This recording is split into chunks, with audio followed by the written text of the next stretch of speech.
How would you feel if I tell you that a middle-aged man has to lose his leg because of uncontrolled diabetes, a complication of diabetes called diabetic neuropathy? I'm talking about Mr. Amit, patient of mine, 39-year-old male who is living with his wife, two amazing kids.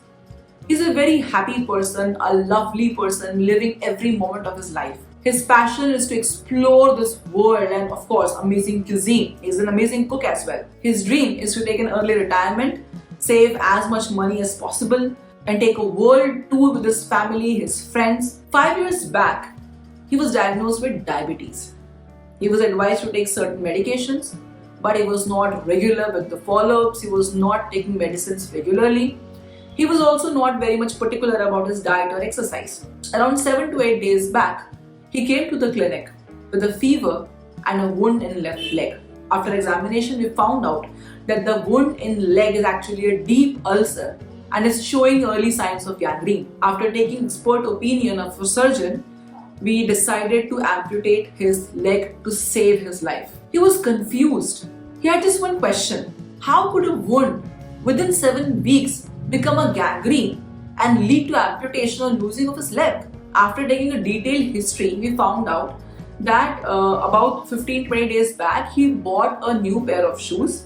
He was wearing it, and after a couple of days, he noticed discoloration over the little finger, little toe of his left foot. He ignored it because it wasn't paining.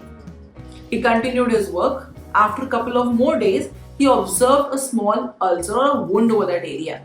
Since it was not paining, he covered it with a bandage, he applied some home remedies and ignored it, continued with his work, wearing the same shoes.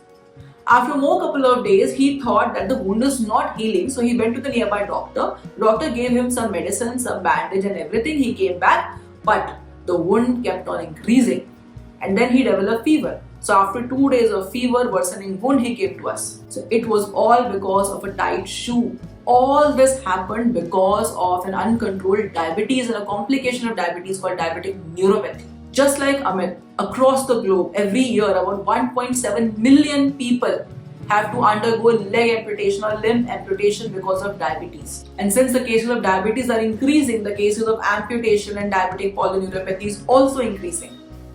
So it is very important for us to be aware of diabetic neuropathy and its complication, its problem, its cause, symptoms and everything.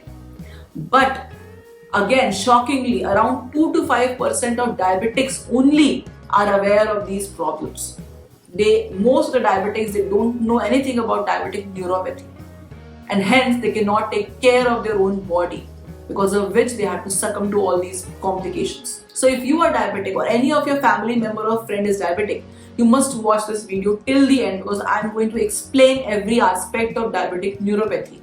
What is it? Why it happens? What are the common symptoms that you should be observant about, that you should be aware of? And if you see any of those signs and symptoms in your body, when you should consult a doctor. Everything I'm going to discuss in this video in detail with some live examples so that you will remember them. So let's watch this video together till the end. Hello friends and welcome to your YouTube channel, My Expert Doctor. I am Dr. Shalini Salunke, your consultant physician, and today we are going to talk about diabetic neuropathy. So what is diabetic neuropathy?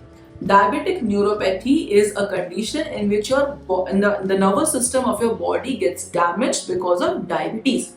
Now, neuropathy comes from two words. Neuros means nerves, pathos means disease. So, diseases of neurons.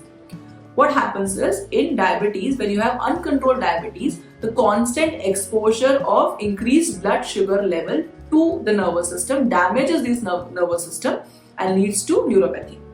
That means uncontrolled diabetes leads to neuropathy. That is the main cause of neuropathy. Now, what does this neuropathy do to your body? For understanding this, you must know that the nervous system of the body is divided into three major components: the sensory nervous system, motor nervous system and autonomic nervous system. So we'll understand the complications of neuropathy under each section one by one. So first, let's deal with sensory system. So when the sensory nervous system gets affected, it leads to an altered sensation perception in our head, on our brain. How does it happen?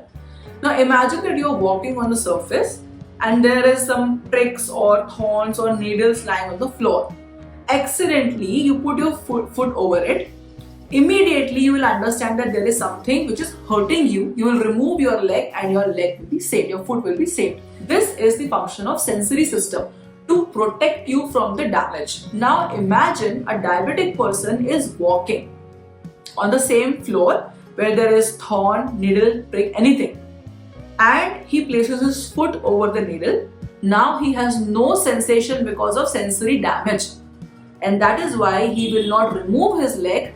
The thorn or the needle will go deep inside his foot and will damage the entire area. This will cause the injury. Because of diabetes, the healing is very slow, which will lead to gangrene and ultimately amputation, which we saw in the case of Mr. Amit, that the story that I just discussed with you in the beginning of this video. Exactly the same thing happened with him. Now, apart from this, there are other symptoms which patients have experienced and they have discussed with us. For example, some of the patients say that when we walk, we feel that we are walking on a cotton wool or on a cushion, despite of the fact that we know we are walking on a hard surface, but we feel that we are walking on a cushion. Now, a few of the people experiences pins and needle sensation, burning of the plantar surface of the foot, the sole of the foot. They feel that that has been on fire. Severe itching, severe pain, numbness, tingling.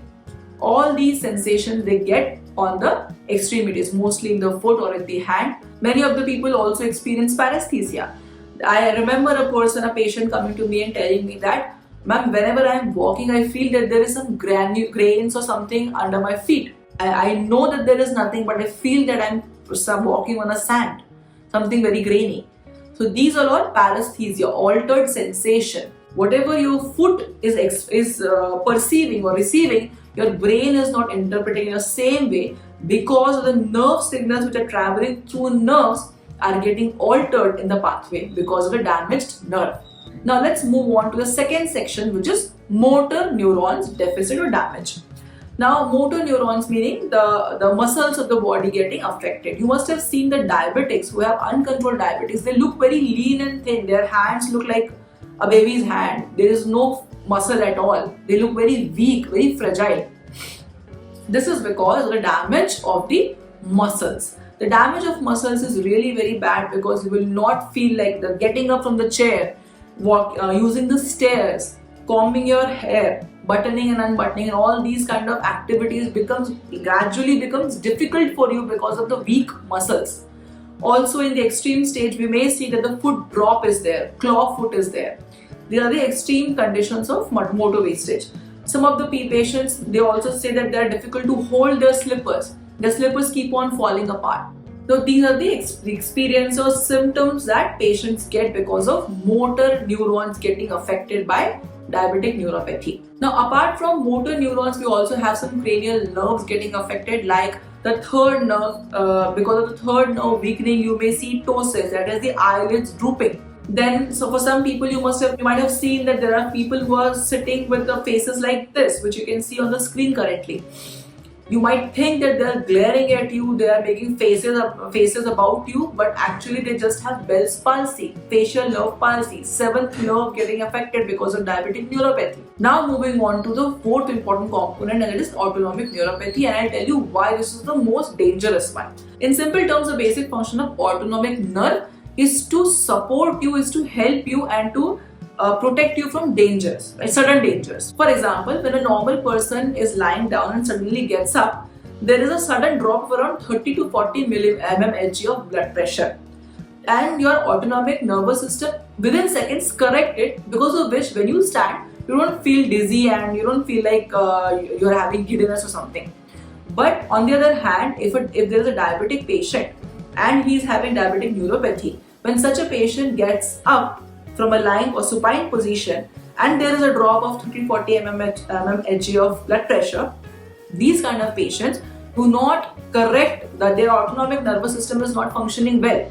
So they might end up feeling giddiness, and that is postural hypotension. It happens because your autonomic nervous system is not functioning the way it should because of diabetic neuropathy. And in some cases, you might have seen or experienced as a such patient, when they get up suddenly, they fall and they get some kind of injury and damage. Now, another example is slow gastric peristalsis. You must have heard about many diabetic patients that as their diabetes progress and there is uncontrolled diabetes over the later part of their life, they experience severe constipation.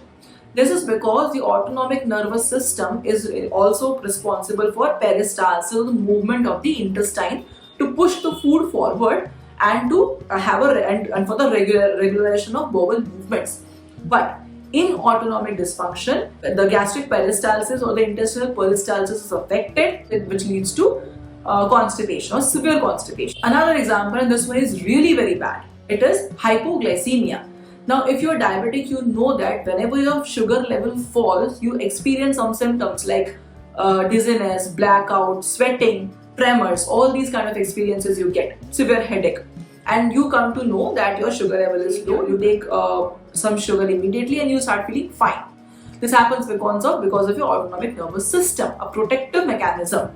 But in patients with long-term diabetes and diabetic neuropathy, this autonomic function is not working well, and such people do not get the signs and symptoms of hypoglycemia. For example, even if their blood sugar level is as low as 40, 30, they will not show any signs and symptoms, and all of a sudden they will collapse. They will move into the hypoglycemic coma. It's a very dangerous state. It's a state of brain death. And these kind of things happens because of autonomic dysfunction. Another example is sweating. Now, when it's very hot outside in summer season, you have a lot of sweating, and this sweating's basic function is to cause evaporation and cool down your surface, the surface of the skin. Basically, it's a mechanism to cool down your body. Now, imagine a diabetic person going out in summer. There's an autonomic dysfunction. The sweating is not happening, so the surface is not cooling. They might end up having heat stroke, which is a life-threatening situation. Another example, silent heart attack. Whenever a person gets heart attack, the chest pain that they perceive is because of the nerves. Now, diabetic neuropathy patients do not have normal nerves. They have damaged nerves. Hence, they do not receive this kind of pain. So, I hope you have understood everything in detail about diabetic neuropathy. You have a brief idea of what it is, what damage it might cause, what symptoms it might produce, and what you should look for so that you can prevent diabetes neuropathy. Yet, if you have any question, you might ask in the comment box. I'll definitely answer that question. Also, if there is something that you want to know more about diabetes, drop your question in the comment box. I'll definitely make a separate video on that. So that's all for today. Hope you have liked it. We'll see each other again with some other interesting content. Till then, bye.